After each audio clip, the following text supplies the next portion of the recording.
નમસ્કાર, સુસ્વાગતમ. ધોરણ 12 કોમર્સ નામાના મૂળ તત્વો ભાગ 2 પ્રકરણ 5 હિસાબી ગુણોત્તર અને તેનું વિશ્લેષણ. આજે આપણે પાઠ્યપુસ્તકના સ્વાધ્યાયના પ્રશ્ન નંબર 9થી શરૂઆત કરવાની છે.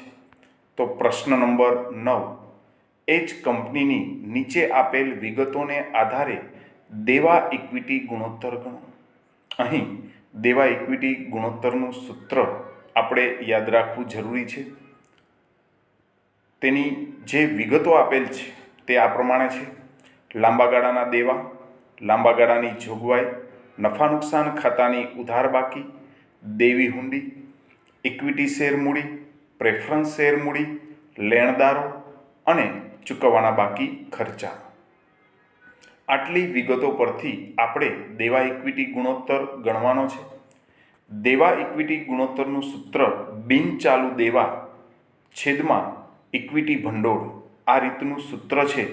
તો બિનચાલુ દેવામાં કયા કયા દેવા કે કઈ કઈ વિગતનો સમાવેશ થશે? તો અહીં આપેલ જે વિગતો છે તેમાંથી લાંબા ગાળાના દેવા ₹8 લાખ અને લાંબા ગાળાની જોગવાઈ ₹4 લાખ આ બંનેનો બિનચાલુ દેવામાં સમાવેશ થાય છે.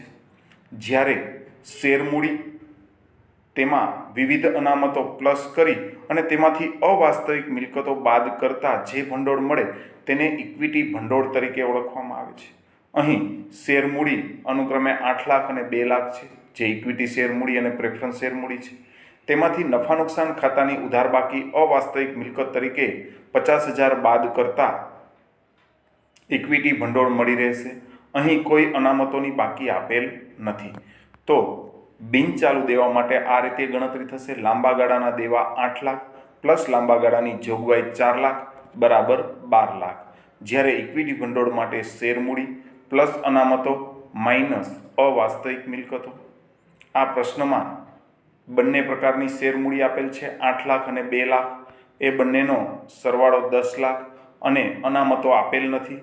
તેથી અવાસ્તવિક મિલકત તરીકે નફા નુકસાન ખાતાની ઉધાર બાકી ₹50,000 બાદ કરતાં જે 9,50,000 મળે તે આ પ્રશ્ન માટે ઇક્વિટી ભંડોળ છે તેમ કહી શકાય. ત્યારબાદ સૂત્રનો ઉપયોગ કરીએ તો દેવા ઇક્વિટી ગુણોત્તર બરાબર બિનચાલુ દેવા છેદમાં ઇક્વિટી ભંડોળ. અહીં બિનચાલુ દેવા ₹12 લાખ મળેલ છે છેદમાં ઇક્વિટી ભંડોળ 9,50,000 મળેલ છે.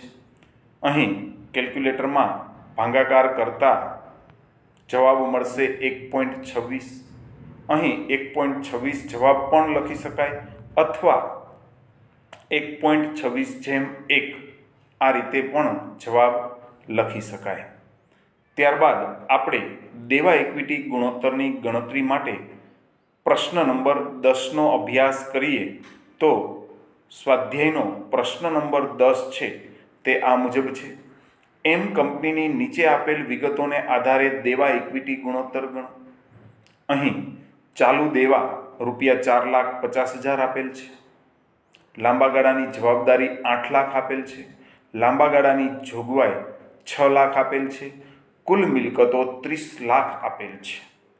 તો અહીં લાંબા ગાળાની જવાબદારી અને લાંબા ગાળાની જોગવાઈ દ્વારા બિનચાલુ દેવા મળી જાય છે એ બાબત આપણે લાસ્ટ દાખલામાં શીખી ગયા. પ્રશ્ન નંબર 9માં આપણે લાંબા ગાળાની જવાબદારી અને જોગવાઈનો સરવાળો કરી અને બિનચાલુ દેવા મેળવેલ હતા, જે અહીં પણ એ જ રીતે મળશે: 8 લાખ પ્લસ 6 લાખ બરાબર 14 લાખ. જ્યારે ઇક્વિટી ભંડોળ કેવી રીતે મેળવવું? તો આ પ્રશ્ન થોડોક ફેરવીને પૂછેલો હોવાથી અહીં ઇક્વિટી ભંડોળ મેળવવા માટે એક અન્ય બાબત ધ્યાનમાં લેવી પડશે કે કુલ મિલકતોમાંથી કુલ દેવા જો બાદ કરવામાં આવે તો ઇક્વિટી ભંડોળ મળી જાય. અહીં કુલ મિલકતો 30 લાખ છે, જ્યારે લાંબા ગાળાની જવાબદારી, લાંબા ગાળાની જોગવાઈ અને ચાલુ દેવા આ ત્રણેય વિગતો કુલ દેવામાં સમાવવામાં આવે છે. તો આ ત્રણેય રકમ છે તે કુલ મિલકતોમાંથી બાદ કરતાં ઇક્વિટી ભંડોળ મળી રહેશે. તો અહીં ઇક્વિટી ભંડોળ માટે એક અન્ય સૂત્ર યાદ રાખશું: કુલ મિલકતો માઇનસ કુલ દેવા. તો અહીં કુલ મિલકતો છે 30 લાખ, તેમાંથી કુલ દેવા એટલે કે આ ત્રણેય વિગત, ચાલુ દેવા 4,50,000, લાંબા ગાળાની જોગવાઈ 6 લાખ અને લાંબા ગાળાની જવાબદારી 8 લાખ, એ કુલ 18,50,000 30 લાખમાંથી બાદ કરતા 11,50,000 ઇક્વિટી ભંડોળ મળી રહે છે. ત્યારબાદ હવે સૂત્રનો ઉપયોગ કરીએ તો દેવા ઇક્વિટી ગુણોત્તર બરાબર બિનચાલુ દેવા છેદમાં ઇક્વિટી ભંડોળ. અહીં બિનચાલુ દેવા મળેલ છે ₹14 લાખ છેદમાં ઇક્વિટી ભંડોળ 11,50,000.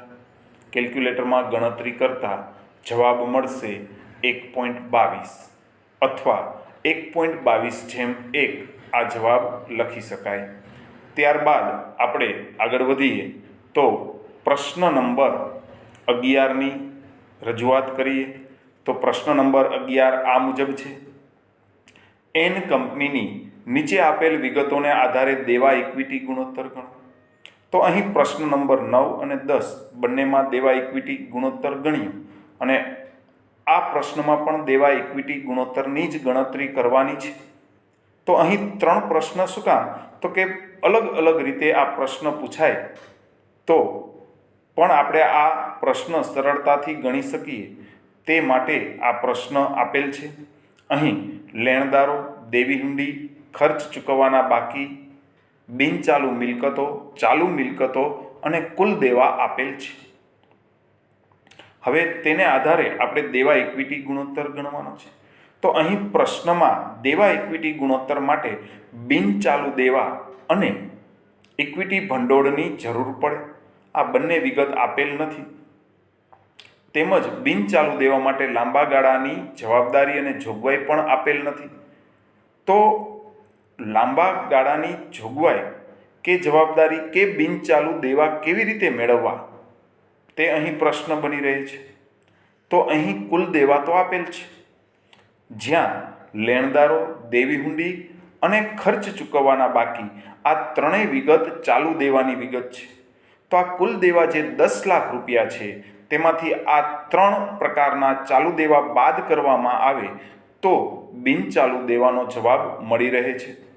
તો લેણદારો 1,60,000 પ્લસ દેવી હુંડી 1,40,000 અને ખર્ચ ચૂકવવાના બાકી 1 લાખ, આ ત્રણેય રકમનો સરવાળો કરતાં 4 લાખ મળે છે. આ 4 લાખ ચાલુ દેવા છે. કુલ દેવા 10 લાખમાંથી આ ચાલુ દેવા 4 લાખ બાદ કરતા 6 લાખ બિનચાલુ દેવા મળી રહેશે. તો આ રીતે ગણતરી થશે કે બિનચાલુ દેવા મેળવવા માટે કુલ દેવામાંથી ચાલુ દેવા બાદ કરવામાં આવશે. 10 લાખમાંથી 4 લાખ બાદ કરતા 6 લાખ બિનચાલુ દેવા મળે છે. હવે ઇક્વિટી ભંડોળ. તો અહીં ઇક્વિટી ભંડોળ માટે શેર મૂડી, અનામત અને અવાસ્તવિક મિલકતોની વિગત આપેલ નથી. તો કેવી રીતે મેળવવાના? તો આ બાબત પણ આપણે આગળ શીખી ગયા કે જ્યારે શેર મૂડી અંગેની વિગત ન આપેલ હોય તો કુલ મિલકતમાંથી કુલ દેવા બાદ કરતા જે રકમ મળે તેને ઇક્વિટી ભંડોળ કહી શકાય. તો અહીં આ રીતે સૂત્ર આવશે: ઇક્વિટી ભંડોળ બરાબર કુલ મિલકત માઇનસ કુલ દેવા.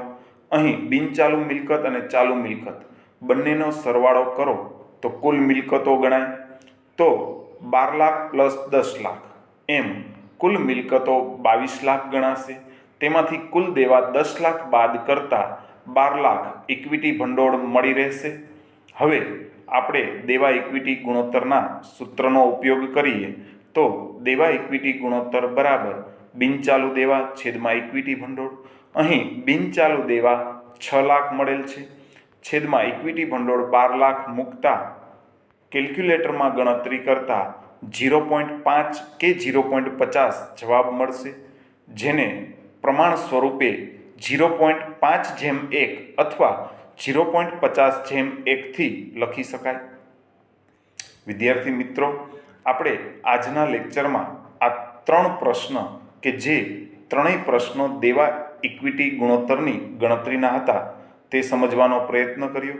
હવે આવા જ 3 પ્રશ્નો છે તમને હું હોમવર્કમાં આપું છું. તો અહીં હું હોમવર્ક વિશે ચર્ચા કરું ત્યારે તમારે વિડીયો સ્ટોપ કરી અને સમગ્ર રકમ લખી લેવી, તેમજ જવાબો પણ લખી લેવા અને તમારા જવાબો મારા જવાબ સાથે સરખાવવા. અને તેમ છતાં ન આવડે તો તમે મને પ્રશ્ન પૂછી શકો છો. તો હોમવર્ક માટે નંબર 1, નીચે આપેલ માહિતીને આધારે દેવા ઇક્વિટીની ગણતરી કરો, એટલે કે દેવા ઇક્વિટી ગુણોત્તરની ગણતરી કરો, જેમાં ઇક્વિટી શેર મૂડી અને ખર્ચ ચૂકવવાના બાકીની વિગત આપેલ છે, સામાન્ય અનામત અને લાંબા ગાળાની લોનની વિગત આપેલ છે, નફા નુકસાન ખાતું અને લાંબા ગાળાની જોગવાઈની વિગત આપેલ છે. અહીં પ્રથમ પ્રશ્નનો જવાબ 0.2:1 આવશે. આ બાબત આપણે ધ્યાનમાં રાખશું.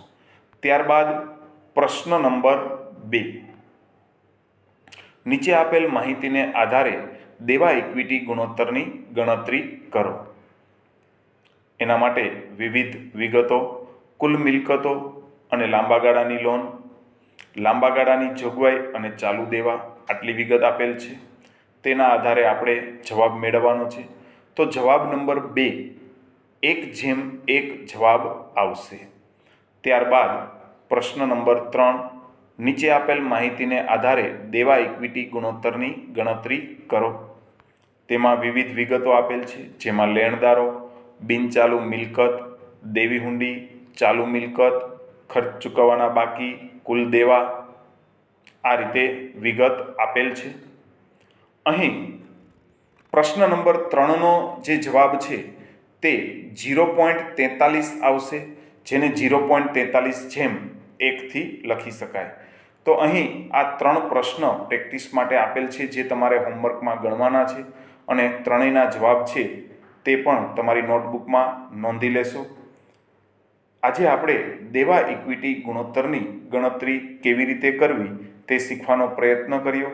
આશા રાખું છું કે આ ગણતરી તમને સરળતાથી સમજાઈ ગઈ હશે અને આ સાથે મારું લેક્ચર અહીં પૂર્ણ કરું છું. આભાર અને અસ્તુ.